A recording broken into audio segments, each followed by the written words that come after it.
तुम्हारी बेटी मेरे कब्जे में है, अभी के अभी रैंसम का इंतजाम करो, यहाँ से दफा हो जाओ। ये सुनते ही मैं एकदम हैरान रह गया। मैंने खुद से कहा, शांत हो जाओ। मैंने पीछे मुड़कर उस लड़की को देखा जो काली स्टॉकिंग्स पहनी हुई थी और जिसे मैंने एक पैकेट की तरह बांध रखा था। ये डिमांड मुझे बहुत मुश्किल सिचुएशन में डाल रही थी, पर आखिरकार वही तो बॉस है जो पैसे देगी। दूसरी तरफ की रिक्वायरमेंट्स तो पूरी करनी ही पड़ेंगी। लेकिन जब मैं पास गया तो मुझे एक बड़ी प्रॉब्लम दिखी। तुम कह रही हो कि तुम विनिंग बिन हो, न्यूज़पेपर में तो लिखा है कि तुम सिर्फ 15 साल की हो। क्या अमीर लोग हमसे अलग चीजें खाते हैं, हम जैसे आम इंसान? तुम्हारी ग्रोथ इतनी अच्छी कैसे है? क्या तुमने इंजेक्शंस लिए हैं? ये सुनकर विनिंग बिन ने लापरवाही से अपने कंधे उचका दिए। तुम्हारा वो न्यूज़पेपर पुराना हो गया है, जरा डेट तो चेक कर लो प्लीज। मैंने वो पुराना न्यूज़पेपर उठाया और हेडिंग देखी, 2019। फिर मैंने विनिंग बिन को देखा। इसका मतलब तुम इस साल 21 साल की हो गई हो। तुम अभी भी एक बच्ची हो, एक बिगड़ी हुई बच्ची। अचानक मुझे अपनी आइडेंटिटी याद आई। मैं तो किडनैपर हूँ। मैंने एक फ्रूट नाइफ उठाया और विनिंग बिन के सामने लहराया, मैं एक किडनैपर हूँ। तुम्हारे पापा की हिम्मत कैसे हुई मेरा फोन काटने की? अभी अपने पापा को फोन करो, वरना मैं तुम्हें मार दूंगा। तुम्हें रैंसम चाहिए है ना? बकवास बंद करो। बच्चों को बड़ों के मामलों में नहीं पड़ना चाहिए। फोन मुझे दो। विनिंग ने मुझे गुस्से में देखा। मैं 20 साल की हूँ, मैं शादी करने की लीगल एज में हूँ, और इसका मुझसे क्या लेना देना है? अभी अपने पापा को फोन लगाओ। मैं अपने पापा को कॉल कैसे करूँ? मैंने विनिंग बिन को देखा जो एकदम जोंजी की तरह बंधी हुई थी। लगता है वो सच में कॉल नहीं कर सकती। तभी खाने और कपड़ों के इंतजाम के लिए काम शुरू करना ही था। मैंने जल्दी से पापा के नाम से सेव्ड कॉन्टैक्ट पर फोन लगाया। 2 रिंग के बाद ही किसी ने उठा लिया। बेटी, तुम्हारे दिमाग में अपने पापा को कॉल करने का ख्याल कैसे आया? इस थोड़ी सी प्यार भरी आवाज को सुनकर मैं थोड़ा शर्मिंदा हो गया। सॉरी, मैं विनिंग बिन नहीं हूँ। ओह, तो तुम उसके बॉयफ्रेंड हो? ये सुनकर मैं एकदम कंफ्यूज हो गया। विनिंग बिन एक तरफ हंस रही थी। इस फैमिली में कोई भी नर्वस नहीं है। फिर मैंने अपना गला साफ किया। सुनो बुढ़े, मैं तुम्हारा बॉयफ्रेंड नहीं हूँ, मैं एक किडनैपर हूँ। अच्छा, हम कौन सा खेल खेल रहे हैं? लगता है अगर मैं थोड़े सख्त तरीके नहीं अपनाऊंगा तो ये बुढ़ा रियलिटी नहीं समझेगा। तुम्हें यकीन नहीं हो रहा है ना? कैसा रहेगा अगर मैं तुम्हें पहले विनिंग बिन की उंगलियों के नाखून भेजूं? साथ ही मैंने विनिंग बिन की तरफ देखा। वो मेरी नजरों का मतलब समझ गई। फिर उसने बिना मन के 2 बार चिल्लाया, आह पापा, मुझे बचा लो। ठीक है, हंसना बंद करो। पापा जल्दी बचा लो। सुना तुमने? जल्दी रैंसम भेज दो, वरना उसे मारने के लिए मुझे दोष मत देना। दूसरी तरफ एक पल की खामोशी हुई। फिर एक भारी और सख्त आवाज ने कहा, बकवास। मेरे कॉलेज एंट्रेंस एग्जाम में अगर मैं लिसनिंग कॉम्प्रिहेंशन में आधे मार्क्स भी ला सकूं तो मैं गलती नहीं कर सकता। मैंने विनिंग बिन को फिर से ऊपर से नीचे तक देखा। खूबसूरत चेहरा, पतली कमर, लंबे पैर, बड़े ब्रेस्ट और भारी पीठ है। भले ही मुझे इस बुढ़े की अजीब डिमांड समझ नहीं आई, पर कौन कहता है कि वही तो बॉस है जो पैसे देती है। मैंने अपना होंठ काटा और फोन काट दिया। मैं लंबे कदम भर के विनिंग बिन की तरफ गया। बंधी हुई थी। शुरू करना इतना आसान नहीं है। तुम क्या करने वाले हो? तुमने अभी सुना ना तुम्हारे पापा ने क्या कहा? मुझे उनकी रिक्वायरमेंट्स पूरी करनी होगी। क्या तुम श्योर हो कि उनका मतलब यही था? बिल्कुल, मैं बहरा नहीं हूँ। बिल्कुल उसी वक्त टेबल पर रखा फोन बजने लगा। मेरी बेटी पर हाथ मत उठाना। मैंने सिर्फ एक गाली दी। तुम फोन क्यों काट रहे हो? मैंने मासूमियत से विनिंग बिन की तरफ देखा, जो ऐसी दिख रही थी जैसे सबने उसके ऊपर चीज डाल दी हो। क्या उसी ने थोड़ी देर पहले रिक्वेस्ट नहीं की थी? फोन के दूसरी तरफ से आवाज सीधे भट पड़ी, तुम्हारे चीज में दिमाग है क्या? भूल जाओ। मैं कुछ ज्यादा ही एक्साइटेड था। कितने पैसे चाहिए, बोलो। मुझे लगा मेरे IQ का अपमान हुआ है, पर यह कोई बड़ी बात नहीं है। मैंने हिचकिचाते हुए कहा, 6,60,000। पर मुझे उम्मीद नहीं थी कि अगले पल बाप और बेटी एक साथ चिल्लाएंगे। उनके टोन से लग रहा था कि वो बहुत सरप्राइज्ड हैं। मैं सोच में पड़ गया। आखिरकार वो करोड़पति हैं, वो 6,60,000 नहीं निकाल सकते।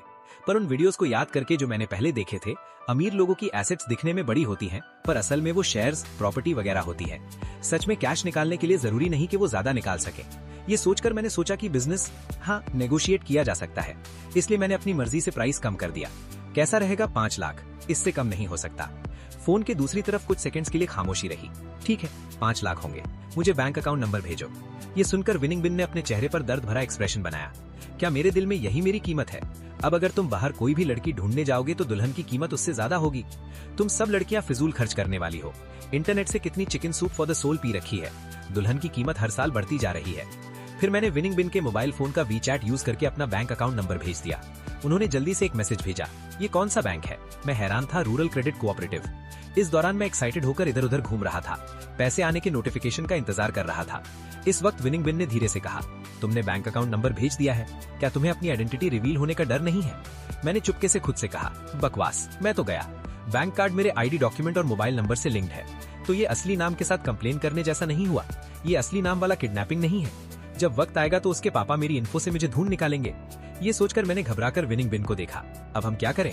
उसने लापरवाही से मुझे देखा। मेरे पापा के लिए भी ये पहली बार है। अगर ये काम नहीं करता, इससे पहले कि वो अपनी बात पूरी कर पाती, उसका फोन फिर से बजने लगा। मैंने फोन पर एक नजर डाली, ये उसके पापा थे। अब मेरी फोन उठाने की हिम्मत नहीं हुई। उसके पापा के सबसे अमीर व्यक्ति होने के स्टेटस के साथ मुझे ढूंढना कोई मिनटों का खेल होगा। तो इस फोन में और जान लेने वाले एम्यूलेट में क्या फर्क है? फोन बजता रहा। विनिंग ने मुंह से इशारा किया। वो चाहती थी कि मैं फोन उठाऊं। आखिरकार मैंने फोन उठा लिया। ये किस तरह का चीज कार्ड है? सिर्फ 5 लाख ट्रांसफर नहीं कर सकते। अगर मैं 50,000 भी ट्रांसफर करूं तो ये कहता है कि मैंने लिमिट क्रॉस कर दी है। तुम्हारे पास बिना लिमिट वाला कार्ड नहीं है? नहीं, मेरे पास सिर्फ यही बैंक कार्ड है। अचानक मुझे याद आया, ये वही कार्ड है जो मैंने कॉलेज फीस भरने के लिए निकलवाया था। इसकी डेली लिमिट 10,000 है। अचानक दोनों थोड़े एक्साइटेड हो गए। विनिंग बिन ने एक तरफ लापरवाही से अपना सर हिलाया। मेरे पास एक आइडिया है। कौन सा आइडिया? मेरे पापा को बोलो कि वो तुम्हें रोज 10,000 ट्रांसफर करें। 5 लाख ट्रांसफर करने के बाद तुम मुझे छोड़ देना। ये सुनकर मैंने उसके सर पर हल्का सा थपथपाया। इसलिए कहते हैं कि जो सर गंदा तेल नहीं खाते वो ज्यादा समझदार होते हैं। फिर मैंने फोन पर विनिंग को ये मेथड बताया, पर वो शक करने लगा। इसका मतलब ये नहीं होगा कि मेरी बेटी 50 दिन तक तुम्हारे हाथों में रहेगी? जब वो फोन पर शक कर रहा था, विनिंग बिन ने पहल की। फोन मुझे दो। मैंने फोन उसके कान तक पहुंचाया। फिर उसने धीरे से अपने पापा को कुछ कहा। जब मैंने फोन वापस लिया तो दूसरी तरफ बैंजिन खुशी से झूम रहा था। जैसा तुमने कहा वैसा ही करो, रोज 10,000 कमाओ। फिर उसने फोन काट दिया। मुझे जल्दी ही नया नोटिफिकेशन मिला, 10,000 बैंक अकाउंट में क्रेडिट हो गए हैं।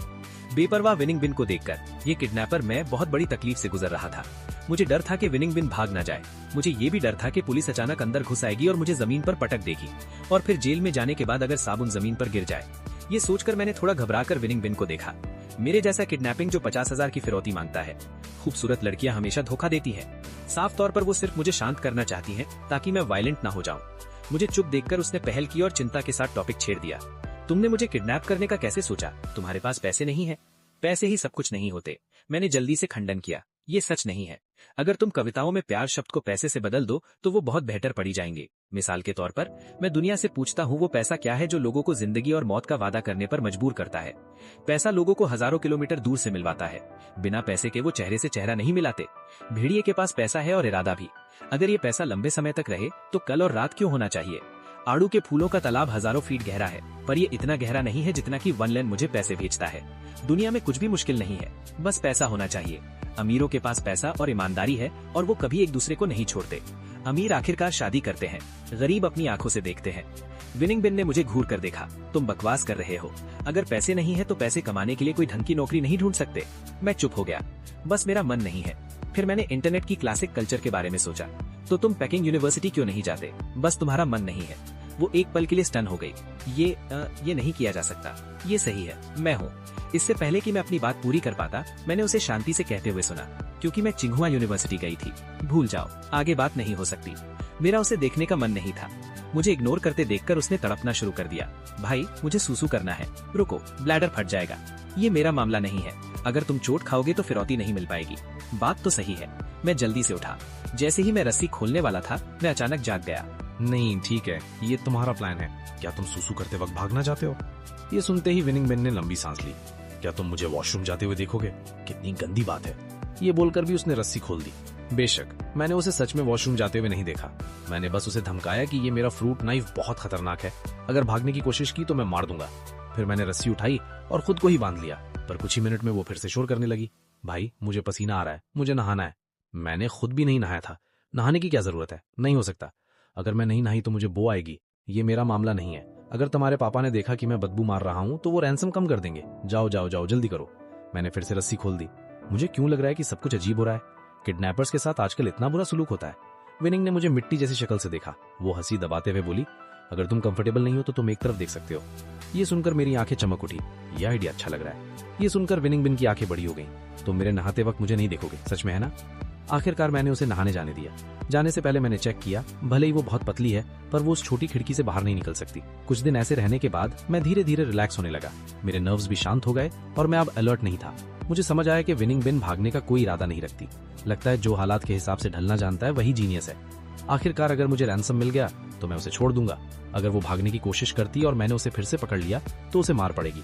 पर कभी कभी मैं उसे सोफा पर बैठकर बेवकूफों की तरह हंसते हुए देखता हूँ और मुझे लगता है कुछ ठीक नहीं है, भले ही वो अभी भी देखने में अच्छी है। बस एक ही प्रॉब्लम है, मेरा खाना खत्म हो रहा है। मैंने देखा कि मेरे पास बस थोड़े से इंस्टेंट नूडल्स और फ्रोजन डम्पलिंग्स बचे हैं। मैं सोचकर पड़ गया। मुझे हिला डुला ना देखकर विनिंग बिन पीछे से आई। क्या हुआ? मैं गंभीर चेहरे के साथ मुड़ा। अब एक बड़ी प्रॉब्लम है। कौन सी प्रॉब्लम? खाना नहीं है। तो जाकर खरीद लाओ, ये दुनिया का अंत नहीं है। अगर मैं अभी बाहर गया तो तुम भाग सकती हो, दूसरा पुलिस मुझे पकड़ सकती है, इसलिए मुझे एक सख्त प्लान और एनालिसिस चाहिए। ये सुनकर विनिंग बिन धीरे से बोली, अगर हम खाना ऑर्डर ना करें तो? इस सीन में खामोशी काफी गहरी थी। मैंने थोड़ा ऑकवर्ड होकर खांसी की। हाँ, ये भी हो सकता है, तो तुम ऑर्डर करो। फिर विनिंग बिन ने जल्दी से अपना फोन चलाया और जल्द ही वहां समुद्री खानों से भरी एक टेबल लग गई। देखो, इसे कहते हैं खाना ऑर्डर करना। जो हम नॉर्मली मंगवाते हैं वो तो बस सेकंड क्लास खाना होता है।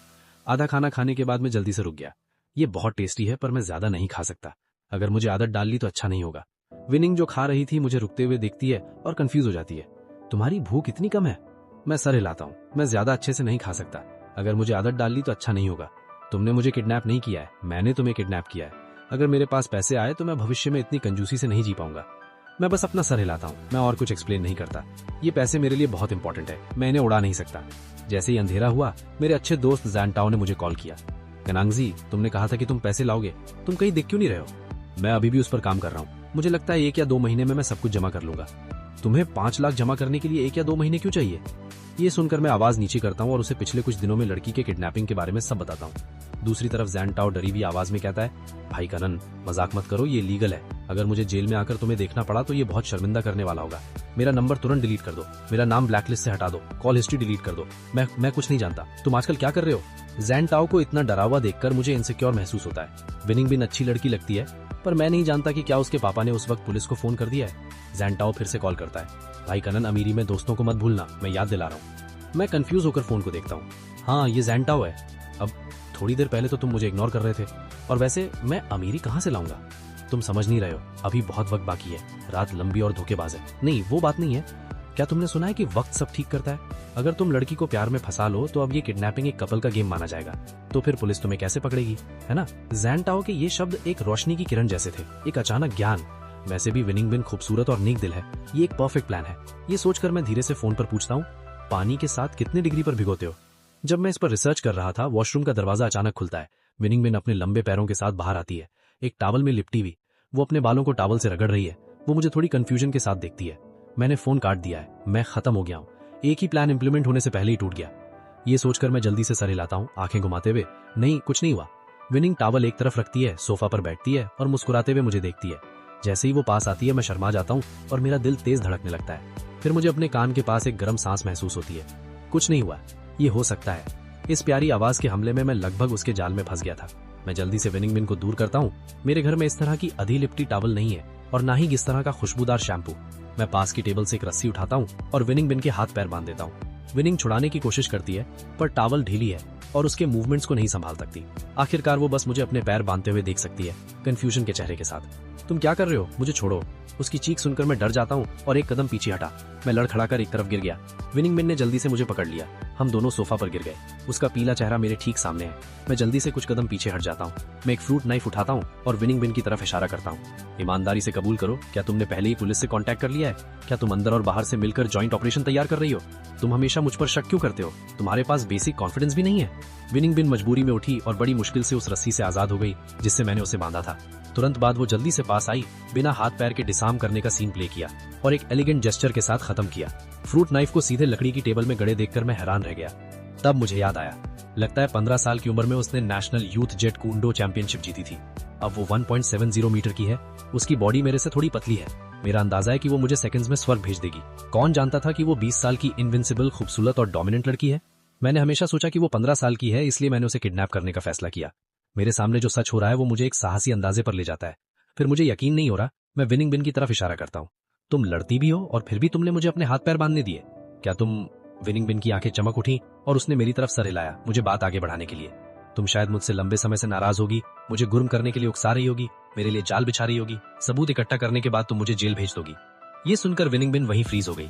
मैं अपनी तरफ से जल्दी से अपना फोन, आईडी, बैंक कार्ड्स वगैरह अपनी बैग में भरा और जल्दी से दरवाजे की तरफ दौड़ा, पर एक मजबूत ताकत ने मुझे पीछे खींच लिया। विनिंग बिन ने मायूसी की नजर से देखा और कहा, यान, क्या तुम मेरे साथ पहले वॉशरूम चलोगे? मैं नहीं हिम्मत कर सकता। मैं 100% श्योर हूँ कि वहाँ पुलिस का एक नया है जो मेरा इंतजार कर रही है। जैसे ही मैं अंदर जाऊंगा वो सीधे मुझे मारेंगे, फिर मेरा सर जमीन पर रगड़ेंगे और आखिर में हथकड़ी लगा देंगे। फिर भी विनिंग बिन ने मुझे वॉशरूम जाने पर मजबूर किया। उस वक्त मुझे पुलिस को फोन करने का बहुत मन था। मुझे तो रन होना चाहिए था। वॉशरूम में जाने के बाद ही मुझे समझ आया कि वॉशरूम जो पहले एकदम गंदगी से भरा हुआ था, अब अंदर बाहर से साफ हो चुका था और शेल्फ्स पर बहुत सारी चीजें थी। अपने 99 इंग्लिश स्कोर के साथ मैं देख सकता हूँ कि वहाँ लिखे गए विदेशी शब्द इंग्लिश नहीं है, पर ड्राइंग से मैं अभी भी पहचान सकता हूँ कि वो शैम्पू, शावर जेल और फेस क्लेंजर जैसी चीजें होनी चाहिए। वो बहुत महंगी लग रही हैं। ये कहकर उसने मजबूरी में सांस ली। तुम्हारे पास बहुत कम चीजें हैं। पहले जब मैंने खाना ऑर्डर किया था तब मैंने बस टॉयलेटरीज खरीदे थे। तुम ऐसा क्यों कर रही हो? विनिंग बिन ने प्यारी मुस्कान के साथ कहा। इससे तुम थोड़ा और कंफर्टेबल रहोगे। मैं और बुरा बन जाऊंगा। मैंने तुम्हें किडनैप किया है। क्या तुम श्योर हो कि तुम ऐसा करना चाहती हो?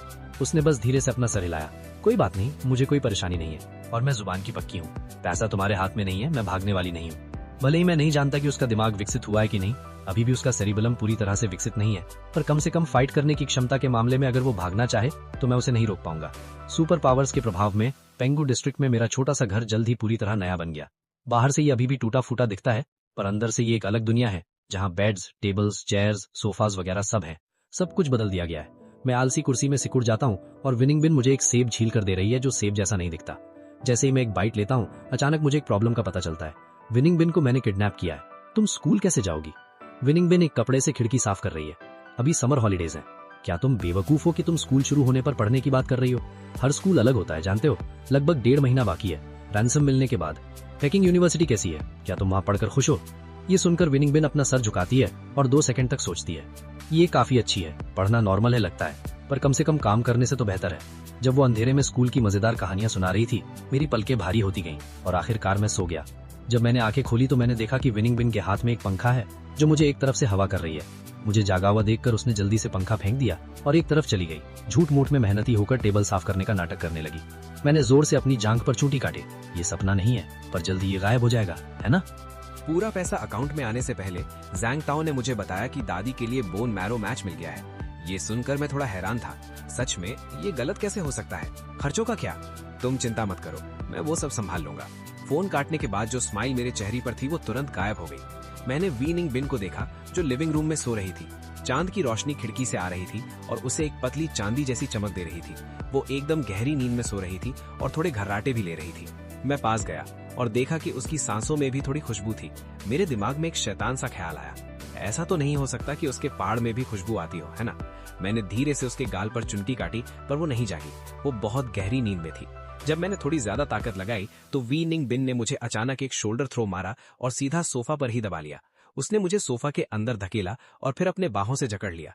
एक हाथ मेरी गर्दन पर और दूसरा मेरी कमर पर। उसके पैरों ने भी मुझे कैंची यानी सिजर लॉक की तरह जकड़ लिया था। अब हिला तक नहीं जा सकता था। वो अब भी बड़बड़ा रही थी, छोटे भाई, ये गेम असोचनिस्ट है। उसने मुझे किडनैप किया और अब खुद ही मुझसे घुल मिल गई। शुक्र है कि भले ही वो गहरी नींद में सोती है, पर उठती जल्दी है। जैसे ही सुबह हुई उसने आंखें खोली, पूरी रात सोचा और आखिरकार 2 काम एक साथ करने का फैसला किया। विनिंग, आज मैं तुम्हें जाने दूंगा। उसने अपनी आंखें मली। उसे यकीन करने में मुश्किल हो रही थी। क्या? मैंने कहा, आज मैं तुम्हें जाने दूंगा, पर बचे हुए पैसे तुम्हें तुरंत कैश में देने होंगे। वो सोफा पर घुटनों के बल बैठ गई। उसने मुझे घूरा और मैं हैरान था। मैं 2 कदम आगे बढ़ा और उसकी आंखों में देखा। जो मैंने अभी कहा, समझे? विनिंग ने सर हिलाया। उसे ऐसा देखते हुए मैं अपना सामान लेने के लिए मुड़ गया। क्या मैंने कुछ गलत किया और तुम्हें परेशान किया? मैं मुड़ गया।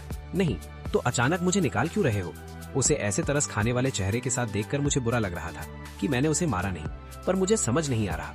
उसको जाने देना तो हम सबके लिए खुशी की बात होनी चाहिए। वो ऐसी क्यों लग रही है, जैसे कोई छोड़ी हुई बीवी जिसके साथ अन्याय हुआ हो? मुझे समझ नहीं आ रहा, तो मैं और नहीं सोचूंगा। असली बात तो पैसे मिलना और निकलना है। सब कुछ उम्मीद से बेहतर रहा। अग्रीमेंट वाली जगह पर कैश लेने के बाद मैं रूम में वापस गया। सच में बिन वहां नहीं थी। शुक्र है कि दाइजिन ने पुलिस को कॉल नहीं किया। मैं दादी के खर्चे भरने हॉस्पिटल गया। जब उन्हें पता चला तो वो बेड से लगभग उछल पड़ी। सियाओ, याओ, इतने सारे पैसे कहाँ से लाए? उन्हें इतना कमजोर देखकर मैंने बस ये कहा कि मुझे एक अच्छी नौकरी मिल गई है और सैलरी एडवांस में मिल गई है। तभी दादी को सुकून मिला। ये बुढ़िया जो खाना बनाती है वो मेरी गलती है। हमेशा तुम दोनों को खींचती रहती हूँ। ये पुरानी हड्डियां, जितनी जल्दी मरूंगी उतनी जल्दी पुनर्जन्म होगा। दादी, बकवास मत करो। अगर तुम ना होती तो जैंग ताओ और मैं कब का सड़क पर भूखे मर चुके होते। भविष्य में ऐसी बदनसीब बातें मत करो। दादी को डांटने के बाद मुझे इन सालों की कड़वी यादें आ गई। मेरे पिता तब गुजर गए थे जब मैं बहुत छोटा था और मेरी माँ ने जल्द ही डिवोर्स ले लिया और दूसरी शादी कर ली। धीरे धीरे बहुत सारे कर्ज देने वालों ने हमें हर जगह छिपने पर मजबूर कर दिया। छोटा मैं समझ नहीं पा रहा था कि क्या करूं। दादी जो पड़ोस में अकेली रहती थी, उन्होंने मुझे अपना लिया। बाद में मैंने जैंग ताओ को सड़क से उठाया और इस तरह हमारा नया परिवार बना। दादी हर रोज जल्दी निकलती और देर से आती थी। वो बोतल और कबाड़ इकट्ठा करती थी ताकि जैंग ताओ और मैं स्कूल जा सके। बाद में मैं कॉलेज गया। मैंने पार्ट टाइम जॉब्स और स्कॉलरशिप से चौथा साल खत्म किया। मैंने कभी नहीं सोचा था कि दादी को अचानक माइलोडिस्प्लास्टिक सिंड्रोम हो गया, जो लुकीमिया में बदल गया। डॉक्टर ने कहा कि एक ही उम्मीद है, बोन मैरो ट्रांसप्लांट। मैं, जिसने अभी कॉलेज भी खत्म नहीं किया था, कोई अच्छी नौकरी नहीं ढूंढ सकता था। पार्ट टाइम काम करके मेडिकल खर्चे निकालना तो एक कल्पना थी। इसीलिए मैंने एक अमीर परिवार की बेटी को किडनैप किया। शुक्र है सर्जरी के बाद दादी अच्छी तरह रिकवर हो गई। मैं वापस घर आया कबाड़ उठाने के लिए। मुझे सेकंड लेवल की डिग्री मिली। मैंने एक स्टेबल जॉब ढूंढने की तैयारी की। इन दिनों मैं एक जॉब मार्केट से दूसरे जॉब मार्केट में जा रहा हूँ, पर जब मैं ऑफर की गई सैलरी देखता हूँ तो मुझे शक होता है कि क्या मैंने सही देखा है। 5,000 महीना वोकेशनल कोर्सेज के लिए, 10,000 महीना ग्रेजुएट्स के लिए। क्या सब अलग यूनिट्स का यूज कर रहे हैं? मैं बिना कुछ किए जॉब मार्केट से बाहर आ गया। कोने पर मैंने अपने सामने एक बूढ़े को देखा। वो धीरे धीरे लेट गया और फिर दर्द में कराहने लगा। मैंने अपने आसपास देखा, कोई नहीं था। कोई सिक्योरिटी कैमरा नहीं था। मेरे पास बूढ़े के पास जाने के अलावा कोई चारा नहीं था। साहब देखिए, मेरी हालत खराब है। मेरे पास सिर्फ 23 रुपए 40 पैसे हैं। अगर आप चाहें तो ले सकते हैं। बूढ़े ने हाथ में रखी चीजों को देखा। मैंने सोचा कॉलेज स्टूडेंट के पास कुछ पैसे होंगे। भले बेटा, तुम मुझसे भी बुरे हाल में हो। लेट जाओ और मिलकर इंतजार करते हैं कि कोई बिजनेस आए। मेरा दिमाग घूम गया और मैं पास ही बैठ गया। भले ही एरिया में ज्यादा लोग नहीं थे। सामने विलास थी। जैसे कहते हैं, अगर पेट भर जाए तो साइकिल मोटरसाइकिल बन जाती है। कुछ ही मिनटों में मैंने एक माईबैक को आते देखा। मुझे लगा ये बहुत शर्मिंदा करने वाला है। मैंने अपने पीछे थप्पड़ मारा और निकलने की तैयारी की, पर माईबैक मेरे पास रुक गई। खिड़की नीची हुई और एक सुंदर और दूर की शक्ल दिखी जो एकदम पहचानी हुई थी। उस वक्त उसने काले रिम वाले चश्मे पहने थे और बाल ऊंचे बन में बांधे थे। 20 साल की उम्र में वो एक सुंदर और बॉसी लड़की लग रही थी। जिस पल हमारी आंखें मिलने वाली थी, मैं जल्दी से जमीन पर लेट गया और आंखें बंद कर ली। मुर्दा होने का नाटक करना मेरी स्पेशलिटी है। बूढ़े ने ये देखते हुए चुपके से मुझे थम्स अप दिखाया। फिर उसने माईबैक की सुंदर महिला की तरफ इशारा किया और चिल्लाया, साहिबा, आप गाड़ी कैसे चला रही हैं? आपने एक अच्छे लड़के को बेहोश कर दिया है। इसे जल्दी हॉस्पिटल ले जाओ। सुंदर महिला का चेहरा उदास हो गया। फिर उसने जल्दी से दरवाजा खोला, बाहर आई और ड्राइवर को मुझे पीछे वाली सीट पर डालने का आदेश दिया। बूढ़ा पहली बार देख रहा था कि किसी को टक्कर मारने के बाद क्या होता है। मैंने जल्दी से गाड़ी का दरवाजा पकड़ लिया। क्या ये लाश ठिकाने लगाना चाहते हैं? नहीं, पहले पैसे। ये सुनकर उसने ड्राइवर को घूरा, जिसने ग्लव बॉक्स से नोटों की गड्डी निकाली और बूढ़े को दे दी। फिर गाड़ी तेजी से चल पड़ी। जल्दी देखो, उसकी सांस भी नहीं सुनाई दे रही। फिर रास्ते में चिंगारी और बिजली के साथ छोटे 2 स्ट्रोक इंजन की गरज सुनाई दी। मैंने लॉन्ग यान के पोर्क लेग को लगभग उल्टी ही कर दिया था, जिसे मैं हफ्ते में सिर्फ एक बार खाता हूँ। इतनी रफ्तार में हॉस्पिटल तक पहुँचने में ज्यादा देर नहीं लगेगी और इतने गड्ढे हैं, मेरा शरीर इसे बर्दाश्त नहीं करेगा। मैं बस बेहोश होने का नाटक कर सकता हूँ। क्या तुम बेहतर हो? कहाँ दर्द हो रहा है? मैंने कंफ्यूजन में इधर उधर देखने का नाटक किया और फिर ऐसा लगा जैसे मुझे पता चला हो, शायद ये हीट स्ट्रोक है। कोई बात नहीं। वीनिंग रिलैक्स हो गई। उसने ड्राइवर से घर चलने को कहा और उन्हें अपने घर ले आई। Legendary star filled ceiling, leather sofa और कोरोना ग्लास की बोतल देखते हुए जो वीनिंग ने गाड़ी के फ्रिज से निकाली थी। लो, रिहाइड्रेट होने के लिए मिनरल वाटर पियो। मैंने थूक निकला, मैं ये मिनरल वाटर कैसे पीऊंगा? ये पक्का मेरे नोकिया ब्रिक से ज्यादा महंगा होगा। मैं बस वीनिंग बिन को देख सकता हूँ। हम मेरे घर जा रहे हैं या तुम्हारे? वीनिंग बिन ने अपनी आंखें बहुत प्यारे से घुमाई। बेशक मेरे घर। क्या मैं तुम्हें नौकरी पेश करूं या नहीं? बस तुम मुंह खोलो, मैं तुम्हें बीवी भी मिलवा दूंगी। नौकरी? कौन सी नौकरी? Lawn gardener. तुम इसे माली समझ सकते हो। 13,000 की monthly salary, full medical insurance, रहना और खाना। मैं वीनिंग को घूरता रहा। मुझे शक है कि वो मुझसे झूठ बोल रही है। ऐसी सुअर ढूंढना मुश्किल है जो पेड़ों पर चढ़ना जानती हो। 2 फीट वाले ग्रेजुएट्स हर जगह हैं, जिनकी मंथली सैलरी सिर्फ 3,000 है। असल में वो मजाक नहीं कर रही थी। मैं भाव नहीं खाऊंगा, ठीक है बॉस। जल्द ही मैं एक सिंगल फैमिली विला में घुस गया। अमीरों की दुनिया अलग है। दरवाजे पर लोग पहरा दे रहे हैं। घुसते ही एक फाउंटेन है जो स्विमिंग पूल जितना बड़ा है। फिर एक ध्यान से देखभाल किए गए हरे लॉन के बाद एक कासल जैसी बिल्डिंग है जो यूनिवर्सिटी की टीचिंग बिल्डिंग से बड़ी और लंबी है। वीनिंग बिन ने चलते हुए मुझे समझाया, नौकरी में मुख्य रूप से हर रोज लॉन को देखना, हर 3 दिन में छांटना, समय समय पर मेंटेनेंस वगैरह शामिल है। मुझे लगता है ये नौकरी कोई भी कर सकता है। फिर से विनिंग बिन ने मुझे एक सुंदर औरत के पास ले गई और धीरे से बोली कि यही इंटरव्यू लेने वाली हैं। मैंने उन्हें दीदी बुलाया। विनिंग ने मेरे हाथ पर घूंसा मारा। आंटी बोलो, ये मेरी मम्मी है। ये तो मुमकिन नहीं, ये तो बस तुम्हारी दीदी हो सकती हैं। वो औरत ये सुनकर खुश हो गई। जियो है ना? विनिंग ने मुझे तुम्हारी उम्र बता दी थी, है ना? आंटी मुझ पर हंसने लगी। तुम कितने छोटे हो पर काफी बड़े लगते हो। साफ था कि आंटी मेरी सीधी बात पर हंस रही थी। मुझे लगा वो मुझ जैसे शहरी लड़के की तारीफ कर रही हैं। सच तो यह है कि मैंने अपनी उम्र 6 साल छोटी बताई थी। मैं इंटरव्यू आराम से निकल गया। उस बड़े महल जैसे घर के कोने में मेरे लिए खास तौर पर एक रूम बाथरूम के साथ तैयार किया गया था। वाह, ये तो पिंगू डिस्ट्रिक्ट वाले मेरे घर से दुगना बड़ा है। मैं रोज घास देखता हूँ, सोचता हूँ कि पानी की जरूरत है या नहीं, और फिर आंटी के साथ कार्ड्स खेलता हूँ, बातें करता हूँ और चाय पीता हूँ। मुझे समझ नहीं आ रहा कि क्या ये सच में नौकरी है। बस एक चीज में थोड़ा मजा आता है, और वो है बिनिंग बिन को बिजनेस पढ़ते हुए साथ देना। उस दिन मैं बिनिंग बिन की मम्मी के साथ था। बाद में उन्होंने मुझे लिन दीदी बुलाने दिया। हम दोनों पोकर खेल रहे थे जब अचानक हॉल की बत्ती चली गई। मैं एक बहादुर इंसान हूँ तो डर तो नहीं लग रहा था। अंधेरे में मैं लिन दीदी के पास गया। दीदी, चिंता मत करो, मैं यहाँ हूँ। लिन दीदी धीरे से हंसी। ठीक है, पर तुम्हारा हाथ इतना क्यों कांप रहा है? मैंने धीमी रोशनी में अपना नोकिया निकाला, उठा और बाहर गया। हॉल के पीछे पावर सप्लाई है। अंधेरे में मैं अंदर गया। एक पल में बत्ती अचानक जल उठी। मैंने अपनी आंखें बंद कर ली। कुछ सेकंड्स एडजस्ट होने के बाद मैंने आंखें खोली। एक सुंदर वायलिन की धुन बजने लगी। ये हैप्पी बर्थडे वाली पुरानी धुन थी। मैंने देखा लिन दीदी केक वाली ट्रॉली लेकर आ रही हैं, पता नहीं कब से। उनका चेहरा स्माइल से भरा हुआ था। मेरा दिल जोर जोर से धड़क रहा था। क्या हो सकता है कि लिन दीदी ये 50 साल तक लड़ने जैसा नहीं है? तुम क्या सोच रहे हो? उस वक्त विनिंग बिन ने वायलिन छोड़ा। ये मेरा बर्थडे है। विनिंग ने हाँ में सर हिलाया। भाई कनन, तुम कितने भुलक्कड़ हो, जब तुमने मुझे देखा तो पहचाना भी नहीं। विनिंग बिन के इस रिएक्शन पर मेरा दिमाग पूरी तरह रुक गया। मुझे हैरान देखकर उसने बताया, जब तुम 10 साल के थे तुमने खोई हुई बच्ची को बचाया था। मेरे दिमाग में यादें वापस आने लगी। जब मैं 10 साल का था मैंने सड़क पर 5 या 6 साल की एक बच्ची को ढूंढा था। उसने बताया कि वो किडनैप हो गई थी और भागने में उसे बहुत मुश्किल हुई थी। बदकिस्मती से उसे अपने घर का पता या फोन नंबर याद नहीं था और मेरा एरिया बहुत दूर था, तो मैं उसे घर ले आया। दिन में मैं उसे स्कूल ले जाता था और स्कूल के बाद वो मेरे साथ बॉटल और पेपर बेचने में मदद करती थी। जिंदगी गरीब थी पर वो अपनी आजादी खुशी से जीती थी। 1 महीना भी नहीं हुआ था कि उसके माता पिता ने उसे ढूंढ लिया। उन्होंने बहुत बड़ा काम किया। उन्होंने दादी को पैसे की एक थैली दी, पर मैंने उसे छुआ तक नहीं था। मेरे स्वर्गीय पिता के कर्ज देने वालों ने उन्हें कुछ कागजों के बदले बदल दिया। दादी को डर था कि वो लोग वापस आ जाएंगे। वो मुझे और जैंग ताओ को घर से दूर ले गई। तब से मैंने कभी उस गोरी और प्यारी बच्ची को नहीं देखा। अब बिनिंग बिन को इतनी पतली और सुंदर देखकर मुझे यकीन ही नहीं हो रहा। कैसे? तुमने मुझे कैसे पहचाना? मैंने तो तुम्हें पहचाना भी नहीं था। बिनिंग बिन गुस्से में बोली, तुम्हारे दाएं कान के आगे एक नाखून के साइज का निशान है। मैंने तुम्हें पहली नजर में ही पहचान लिया था। उस वक्त बिनिंग बिन के पीछे से एक लंबा आदमी बाहर आया। हमने बाद में तुम्हें ढूंढा पर तुम शिफ्ट हो गए थे। विनिंग वापस आने के बाद कई दिनों तक रोई थी। इस जान पहचान वाली आवाज को सुनकर मैंने सोचा कि ये बिनिंग बिन के पापा हैं, बाय जिन, हमारे प्रदेश का सबसे अमीर आदमी। ये बिनिंग बिन ने जल्दी से अपने पापा की स्लीव पकड़ी। ये ऐसी बात है जिसका जिक्र ना करे तो बेहतर है। बिनिंग और बिन के गाल लाल हो गए और उसने थोड़ा शर्माकर अपना सर झुका लिया। इस वक्त उसने अभी भी बिना फ्रेम वाली काली चश्मे पहनी थी जो उसे एक खास लुक दे रही थी। मुझे लगा जैसे उसका नाम मेरे नाम जैसा ही है। जब मैं सोच में खोया हुआ था तो बिन ने मेरा हाथ पकड़ लिया। भाई कनन, मोमबत्तियां बुझाओ और विश मांगो। इस हालात में अभी भी शक करना सिर्फ सेंटिमेंटल होना है। मैंने आंखें बंद की, विश मांगी और फिर मोमबत्तियां बुझा दी। मैंने सबके साथ केक खाया। भले ही जिंदगी ने मुझे सख्त बना दिया हो, इस वक्त मैं अपनी नाक की खुजली नहीं रोक पा रहा था। मैं केक खा रहा था और आंसू पोंछ रहा था। मैंने मौका देखकर बिना किसी के देखे अपनी आंखें साफ की। बस उसी वक्त बिनिंग बिन पता नहीं कब से मेरे पास खड़ी थी। भाई कनन, क्या हुआ? हम दोनों अब बड़े हो गए हैं। हम शादी कर सकते हैं और साथ रह सकते हैं, पता है? मैंने उसे हैरानी से देखा। क्या? ये कैसी उल्टी सीधी बातें कर रही हो? हम बिल्कुल अजनबी हैं। हम ऐसी हरकतें नहीं कर सकते।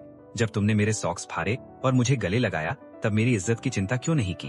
अब जिम्मेदारी से भाग रहे हो? जैसे ही मैं कुछ कहने वाला था, बाय जिन पास आया। ये देखकर बिनिंग बिन ने जल्दी से मेरा हाथ छोड़ दिया। देर हो गई है, जल्दी सो जाओ। क्या तुम कुछ पीना चाहोगे? मैंने हाँ में सर हिलाया और जल्दी से वहां से भाग गया। मैं पूरी रात सो नहीं पाया। मुझे बिनिंग बिन पसंद है। वो बहुत प्यारी, सुंदर, समझदार और बड़े परिवार से है। किसी भी लड़के को पसंद आएगी। क्या बिनिंग बिन को मैं पसंद हूँ? मुझे यकीन नहीं है। शायद वो मेरी एहसानमंद है। आखिरकार मैंने उसे उस समय बचाया था, पर उस वक्त उसकी फैमिली ने पहले ही इनाम दे दिया था और इस बार किडनैपिंग के वक्त उन्होंने कोई एक्शन नहीं लिया। बाय फैमिली मुझ पर कुछ उधार नहीं है। वो मुझे आसान काम भी दे रहे हैं। जिसे वो पसंद करती है शायद वो उसकी यादों वाला इल्खियान है, मैं नहीं। कुछ टाइम बाहर रहने के बाद उसे एहसास होगा कि वो जिसके बारे में सोच रही है वो मुझसे बहुत अलग है। तब बहुत ऑकवर्ड हो जाएगा। स्टेटस का फर्क, ये एक ऐसी खाई जैसा है जिसे पार नहीं किया जा सकता। और ऊपर से जिस तरह से बाई जिन ने बिनिंग बिन की बात काटी, वो मुझे पैसे देते हैं, सपोर्ट करते हैं, पर अगर वो अपनी बेटी दे देंगे तो शायद वो मुझे मिनटों में जेल भेज देंगे। जो खुद को जानता है वही समझदार है। मैं अपनी हालत जानता हूँ। मुझे लगा चुपचाप अपना सामान पैक कर लेना बेहतर है। मैंने सिक्योरिटी गार्ड से बाय कहा, ये नाटक करते हुए कि मैं वॉक पर जा रहा हूँ, और उस विला से निकल गया। धीमी स्ट्रीट लाइट्स के नीचे बस एक अकेली परछाई थी। मैं आखिर में रोने से नहीं रोक पाया। मैंने अपना फोन निकाला और दादी को कॉल किया। दादी, मुझे तुम्हारी याद आ रही है। दादी थोड़ी देर चुप रही। अगर तुम बड़े शहर में एडजस्ट नहीं हो सकते तो वापस आ जाओ। दादी तुम्हारे लिए वही सूप बनाएगी जो तुम्हें इतना पसंद है। रूम में वापस आकर मेरी बैंक कार्ड में बिना किसी वजह से 5 लाख युआन और आ गए। सोचने पर मुझे लगा कि बाईजिन में सोचा होगा मैं समझदार हूं और उसने ब्रेकअप के बदले पैसे दिए। मैं सेंटिमेंटल नहीं होने वाला। मैंने सोचा कि मैं फ्यूचर में रोज लौंगियान का सूप खाऊंगा ताकि एक इंसान का रोमांस जी सकूं। मैंने यूनिवर्सिटी में बायोलॉजिकल इंजीनियरिंग पढ़ी थी। इस फील्ड में पीएचडी ना हो तो जॉब ढूंढने बाहर नहीं निकलना पड़ता, पर मेरे जैसे बहुत से लोग होंगे जिन्हें सूप पसंद है। इसीलिए मैंने पिग ब्रीडिंग टेक्निक्स जोर शोर से पढ़ना शुरू किया। पहले छोटे बैच के साथ एक्सपेरिमेंट किया ताकि टेक्निकल पॉइंट समझ सकूं। सेल्स चैनल्स खुलने के बाद मैंने धीरे धीरे स्केल बढ़ाया। फाइनली इस दूर इलाके में मैंने 3 मंजिला ब्रिक हाउस बनाई। जैंग ताओ ने मेरा साथ दिया और चीजें धीरे धीरे बेहतर हो गई। आजकल एक काली गाड़ी हमारे घर के चारों ओर घूम रही है। क्या वो उधार लेने आए हैं? दादी की बातें सुनकर मैं टेंशन में आ गया। ऐसा नहीं होना चाहिए। तब तो फैमिली ने जो पैसे दिए थे वो काफी थे उधार चुकाने के लिए। हम कितने सालों पहले वहां से शिफ्ट हो गए, वो हमें कैसे ढूंढ सकते हैं? तो अगले दिन हमेशा की तरह मैं पिग फार्म गया, पर आधे रास्ते में मैंने यू टर्न लिया और चोरी छिपके घर की तरफ चल दिया। सही में एक काली गाड़ी मेरे घर के सामने खड़ी थी। पास जाने पर नंबर प्लेट फेमिलियर लगी। फिर मैंने एक सुंदर औरत को चमकती आंखों और सफेद दांतों के साथ गाड़ी के सामने खड़े देखा। मेरे घर की तरफ घूर रही उस सुंदर औरत ने कुछ महसूस किया और मुझे देखने के लिए सर घुमाया। मेरी आंखें बड़ी हो गई, ये कंफर्म करने के लिए कि मैं गलत नहीं हूँ। कुछ बोलने से पहले वो मेरी तरफ भागी, गाड़ी का दरवाजा खोला और मुझे शोल्डर थ्रो से अंदर फेंक दिया। वो ड्राइव करने लगी। जब मुझे होश आया तब हम एक होटल के सामने थे। विनिंग और बिन, तुम क्या करने वाली हो? किडनैपिंग इल्लीगल है। उसने मुझे सीधा होटल की लॉबी में घसीटा और सीढ़ियों की तरफ ले गए। मैं होटल की रिसेप्शन पर चिल्लाया, किडनैपिंग, पुलिस को कॉल करो। उन्होंने एक दूसरे को देखा और फिर मुझे ऐसे देखा जैसे मैं कोई मजेदार शो देख रहा हूँ। विनिंग बिन ने एक शब्द नहीं कहा। मुझे एक खाली रूम में घसीटा और मेरे कपड़े उतारने लगी। मैं रेजिस्ट करना चाहता था, पर बिनिंग बिन ने टेबल का वाज हवा में उछाला, ये सोचते हुए कि एक बैकवर्ड स्पिनिंग किक वाज को हिट करेगी। इसने मुझे ओबीडियंटली बेड पर लेट जाने पर मजबूर कर दिया। मेरे हाथ फैले हुए थे। मैं अपना डेस्टिनी एक्सेप्ट कर रहा था। मैं चुपचाप तूफान झेलता रहा। फाइनली मैंने चुपचाप ब्लैंकेट काट लिया। उसके बाद बिनिंग बिन ने मुझे देखा और कहा, चलो बात करते हैं, वरना मुझे लगता है हमारा रिलेशनशिप सीरियस नहीं है। तुम बताओ, अगर तुम्हें 1 साल तक सुनसान आइलैंड पर रहने के लिए 100 मिलियन दिए जाएं और तुम्हारे पास 5 ऑप्शंस हो, तुम सिर्फ एक ही चुन सकते हो, तो क्या तुम झेल पाओगे? मुझे हैरानी है कि वो अचानक मुझसे ये क्यों पूछ रही है, पर मैं पूछता गया। मेरे पास क्या ऑप्शंस है? खजाना, टीचर, फोन, मैं और एक गधा।